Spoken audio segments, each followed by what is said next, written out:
त्रिपुरा में खातून से ज्यादती का वाकया जराये की जानिब से बताया जा रहा है कि केस में अहम पेशरफ्त हुई है। बताएं कि आज से ठीक 3 रोज कबल जो एक अफसोसनाक वाकया सियालकोट मोटरवे पे पेश आया था, जिसमें खातून के साथ डकैती के दौरान गैंग रेप किया गया और इसमें वजीर आजम पाकिस्तान की जानिब से भी नोटिस दिया गया और पुलिस की आला जो सतही टीमें जो हैं वो इसके तश्कील दी गई थी। उन टीमों की तरफ से जो मौके से एविडेंस इकट्ठे किए गए थे, जो गाड़ी से ब्लड लिया गया था और दीगर जो शवाहिद लिए गए थे, उनको फ्रांसिक के लिए PFS से लेबॉर्ट्री जो है वहां पे भिजवाया गया था और उसी जो फ्रांसिक के जो नमूनों की तहकीकात की गई उसमें पुलिस की जानिब से जो शवाहिद दिए गए थे उसमें फ्रांसिक टीमों ने एक अहम सुराग लगाया है कि जो वहां पे डाटा वहां पे पहुंचा, उस डाटे का एक रिकॉर्ड जो है वो फ्रांसिक टीम के पास ऑलरेडी मौजूद था और उसी की मदद से अब पुलिस को उस मुलजिम तक पहुंचने में आसानी होगी। इस हवाले से आपको बताएं कि पुलिस की जो 200 से ज्यादा अफराद जो है पुलिस एहलकार और अफसरान इस तमाम वाक़े के अंदर तहकीकात कर रहे हैं और पुलिस ने करोल का जो इलाका है, गुजरपुरा से मुल्हक्का जो गांव है करोल और उससे मुल्हक्का जो दीगर गांव है, वहां से अब तक कुछ 150 के करीब अफराद को शामिल तफ्तीश कर लिया है, उनसे बयानात लिए गए और इसी की एक कड़ी थी कि जो DNA के लिए प्रोफाइलिंग के लिए जो सैंपल भिजवाए गए थे और उसमें जो कुछ केसेस ऐसे सामने आए थे जिनके साबका हिस्ट्री भी थी, लेकिन एक केस जो DNA प्रोफाइलिंग के लिए लाहौर पुलिस की तरफ से भिजवाया गया था, उस कार से जो सैंपल लिए गए थे उसकी साबका हिस्ट्री जो है वो भी निकल आई है और इसी बिना के ऊपर पंजाब फोरेंसिक साइंस लेबॉर्ट्री के जराये का ये कहना है कि अब मुलजिम जो है वो पुलिस की गिरफ्त से नहीं बच सकेगा और ये अहम सुराग है, लेकिन इसकी तफसीलात जो है क्योंकि इसका एक साथी जो है उसकी दूसरे साथी की गिरफ्तारी के लिए कोशिश की जानी है, तो लिहाजा पुलिस का ये कहना है, पुलिस अफसरान का कि इस केस के हवाले से तहकीकात जो है वो उसको अभी तक सिगाराज में रखा गया है, तब तक नहीं बताया जा सकता जब तक दूसरा मुलजिम जो है वो गिरफ्तार ना हो जाए। जी ठीक है। अच्छा इरफान, पहले 15 मुश्तबा अफराद थे, उनके टेस्ट किए गए थे, उनकी रिपोर्ट्स नेगेटिव आई थी और उसके बाद दोबारा से 2 मुश्तबा अफराद को ज़ेर हिरासत लिया गया, उनके भी टेस्ट किए गए। उसके बाद फिर एक लैब वहां पर कायम की गई उसी करोल घाटी गांव में, ताकि जितने भी वहां पर गांव के लोग मौजूद हैं उन सबके टेस्ट किए जाएं। तो उनमें से अभी तक कितने लोगों के टेस्ट किए गए थे? जी बिल्कुल, आपको बताएं कि जो 15 अफराद के बारे में बताया जा रहा था कि पुलिस की जानिब से IG पंजाब और CCP लाहौर उमर शेख की जानिब से भी ये बताया गया था कि 15 अफराद जो हैं उनको हिरासत में लिया गया है और उनको हिरासत में लेकर उनके प्रोफाइलिंग की गई है, DNA सैंपलिंग की गई है। इस DNA सैंपलिंग के हवाले से आपको बताएं कि उनके केसेस के अंदर तो ये रिपोर्ट आई थी कि वो तमाम के तमाम जो हैं वो DNA सैंपल मैच नहीं कर पाए, लेकिन पुलिस को जो वहां से गाड़ी से और जाए वकूआ से जो DNA सैंपल मिले थे उसको जब फोरेंसिक लेबॉर्ट्री में भिजवाया गया तो वहां से उन DNA सैंपलिंग का ट्रैक रिकॉर्ड जो है वो निकल आया है और इसी बिना के ऊपर पुलिस ने मुल्ज़िमान की गिरफ्तारी के लिए कोशिशें शुरू कर रखी हैं। जबकि दीगर जो वहाँ पे एक बेस कैंप बनाया गया है करोल के इलाके में, वहां से अभी लोगों का डाटा इकट्ठा करना शुरू किया गया है और उसमें जो लोग घरों से ताले लगा के फरार हैं उनकी तलाश भी जारी है अभी। जी ठीक है इरफान, एक ये भी चीज बता दें कि जो बेस कैंप लगाया गया है वहां पर लोगों के टेस्ट करने शुरू किए थे अभी तक या नहीं कर सके थे?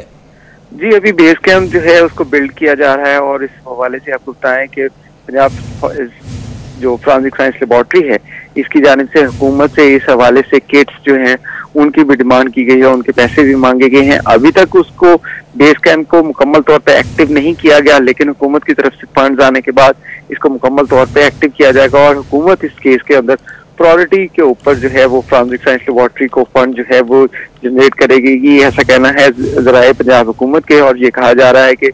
इस केस के हवाले से जितने भी वसाइल हैं उनको बरूए कार लाकर इस केस को जो है वो कैफरे किरदार तक पहुंचाया जाएगा। ठीक है इरफान, टोटल कितनी टीम्स बनाई गई हैं और किन किन की सरबराही में ये टीम्स काम कर रही हैं? जी बिल्कुल, आपको बताएंगे इनकी तहकीकात के हवाले से अगर इन्वेस्टिगेशन देखी जाए तो इसमें जो है वो IG से लेकर कांस्टेबल तक के जो लोग हैं वो इन के केसेस के अंदर इसमें तहकीकात कर रहे हैं। IG पंजाब जो है वो खुद इनको मॉनिटर कर रहे हैं, CCP लाहौर जो है वो रोज इन केसेस के हवाले से मीटिंग कर रहे हैं और इसमें अगर जो टीम डिप्यूट की गई है IG पंजाब की थाने से उसमें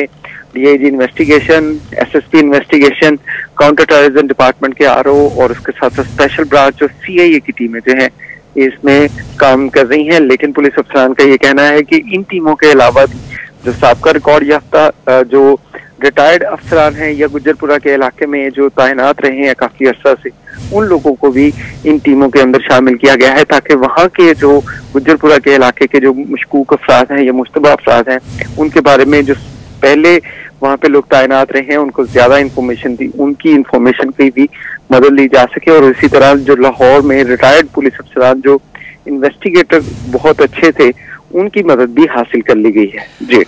अच्छा इरफान मलिक, ये भी कहा जा रहा था कि जो पहले से वहां पे लोग वारदातों में मुलव्विस रहे हैं जिन्होंने जुर्म छोड़ दिया है उनको भी शामिल तफ्तीश किया जाएगा, तो कुछ ऐसे लोगों तक भी रसाई हो सकी है पुलिस की अभी तक? जी बिल्कुल, जैसा मैंने आपको बताया कि 200 से ज्यादा जो अफराद इसमें पुलिस के और अफसरान और एहलकार जो ड्यूटी सर अंजाम दे रहे हैं तो उनकी जानिब से मुख्तलिफ जो एंगल्स के ऊपर वर्किंग की जा रही है और तफ्तीश का दायरा कार इस हद तक वसी हो चुका है कि उसमें ये 200 से जो जायद अफराद है इनके पास भी वर्किंग के लिए बहुत जो है वो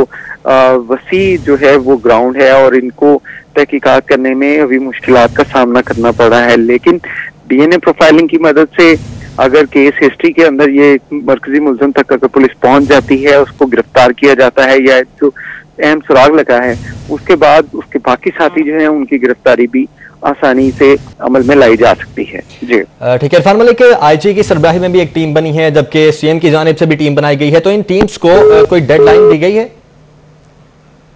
इरफान मलिक से गालिबन हमारा राब्ता मुनक़ते हुआ है। आपको बताते चलें कि लाहौर मोटरवे पर खातून के साथ इज्तिमाई ज़्यादती के मुल्ज़िमान से मुतल्लिक बड़ी खबर सामने आई है। पंजाब फॉरेंसिक एजेंसी की मदद से केस में अहम पेशरफ्त हुई है। फॉरेंसिक एजेंसी के मुताबिक मुश्तबा मुल्ज़िम की गिरफ्तारी के लिए पुलिस को तफसीलात बता दी गई हैं, जबकि जिम्मेदार मीडिया के तौर पर गिरफ्तारी तक तफसीलात सामने नहीं लाई जा सकती हैं क्योंकि तफसीलात बताकर केस में मुल्ज़िम को फ़ायदा हो सकता है। लेकिन अहम पेशरफ्त हुई है। लाहौर मोटरवे पर खातून के साथ इज्तिमाई ज़्यादती के मुल्ज़िमान से मुतल्लिक बड़ी खबर इस वक्त सामने आई है और केस में भी अहम पेशरफ्त हुई है। फॉरेंसिक एजेंसी के मुताबिक मुश्तबा मुल्ज़िम की गिरफ्तारी के लिए पुलिस को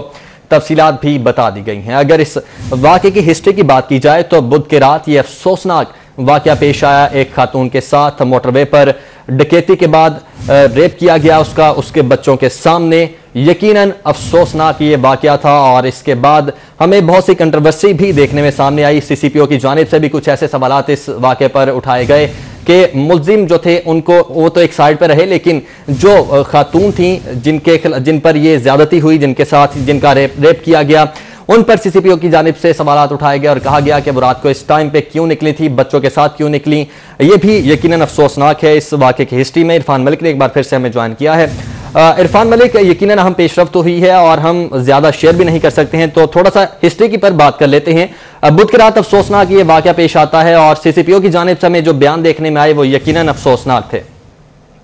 जी बिल्कुल, और इस बयान की जितनी जो है वो मरम्मत की जाए वो कम है। और इसी बयान के ऊपर आप देखिए कि सिविल सोसाइटी और मुख्तलिफ जो मकतबा फिक्र के लोग हैं उनकी जानिब से प्रोटेस्ट भी किए गए और उसके साथ साथ इस बात की मजम्मत भी की गई कि एक विक्टिम जो है उसकी इस तरह तज़ीक करना जो है वो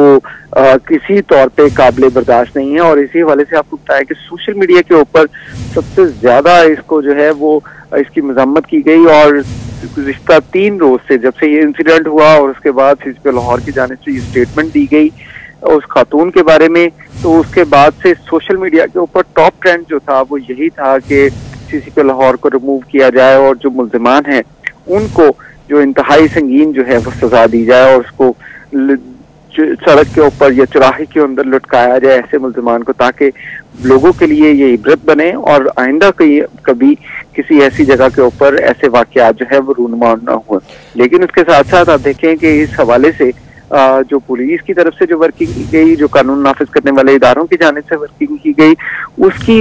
मिसाल अपनी आप थी कि पुलिस की तरफ से तमाम जो टीमें थी उनको वर्किंग में लाया गया। उसके साथ साथ कानून नाफिज करने वाले इदारे और पुलिस के जो सिविल इदारे हैं उनकी तरफ से भी इसके ऊपर काफी जो है वो वर्किंग की गई और मुख्तलिफ टीमें जो थी वो इसके ऊपर काम करती रही और पूरे इलाके को जो है वो सर्च करने के लिए इकदाम किए जाते रहे। इसी में आपको बताएं कि पुलिस को जो था इब्तदाई तौर पे ये बताया गया था कि एक ट्रक जो है वो भी वहां पे आया और उसकी तरफ से जो खातून का जो गाड़ी, क्योंकि वहां पे फ्यूल खत्म हो चुका था और उसके फ्यूल खत्म होने के बाद जब वो गाड़ी पार्किंग एरिया के अंदर खड़ी थी, पार्किंग लाइट्स ऑन करके। तो उस दौरान एक ट्रक भी वहां पे आया था, जिसके अंदर से एक शख्स उतर के आके जो ऑपोजिट साइड पे था, उसने सड़क क्रॉस की और उस खातून के पास आया, गाड़ी का शीशा नॉक किया और उसका दरवाजा खोलने की भी कोशिश की, लेकिन जब वो दरवाजा ना खोला तो उसके बाद वो वापस चला गया। और उसके कुछ ही देर बाद ये अफसोसनाक वाकया रूबरू हुआ था। पुलिस हुकाम का कहना था कि इसमें मुख्तलिफ जो सीसीटीवीज हैं, सीसीटीवी कैमराज, उसकी भी मदद ली गई और उस ट्रक की तलाश भी अभी जारी है। लेकिन एक बड़ा ब्रेक थ्रू मिला पंजाब फॉरेंसिक साइंस लेबोरेटरी से, जहाँ पे वो उस फॉरेंसिक साइंस लेबोरेटरी को जो डीएनए मैच किया है, ये एक जो है बड़ा पुलिस की तरफ जो फॉरेंसिक साइंस लेबोरेटरी और पंजाब हुकूमत की जानिब से ये जो इक़दाम था, इसके ऊपर काफी जो है वो अचीवमेंट जो हासिल हुई हैं। लेकिन क्योंकि हम अभी उनकी तमाम तफसीलात जो हैं वो नहीं दे सकते, क्योंकि अभी उनके बाकी जो मुल्ज़िमान की गिरफ्तारी होनी है, तो इसी वजह से ये कहा जाए कि अगर एक बड़ी अचीवमेंट है तो ये एक जो इस बात के अंदर काफी जो चीजें क्लियर हो जाती हैं जो सामीन के लिए, जो देखने वाले हैं उनके लिए, कि फॉरेंसिक साइंस लेबोरेटरी की जानिब से एक बड़ा ब्रेक थ्रू जो है वो पुलिस को दिया गया है। जी ठीक है, बिल्कुल बड़ा ब्रेक थ्रू तो मिला है। अगर हम उस शख्स के बारे में बात करें इरफान मलिक, जो ट्रक से उतर कर नीचे आया और उसने नॉक भी किया शीशे को, तो क्या पॉसिबिलिटीज हो सकती हैं? क्या वो मदद के लिए आया था या कोई और पर्पस हो सकता है? ये भी हो सकता है कि बाद में उसी ने खुद अपने साथियों को कॉल की हो।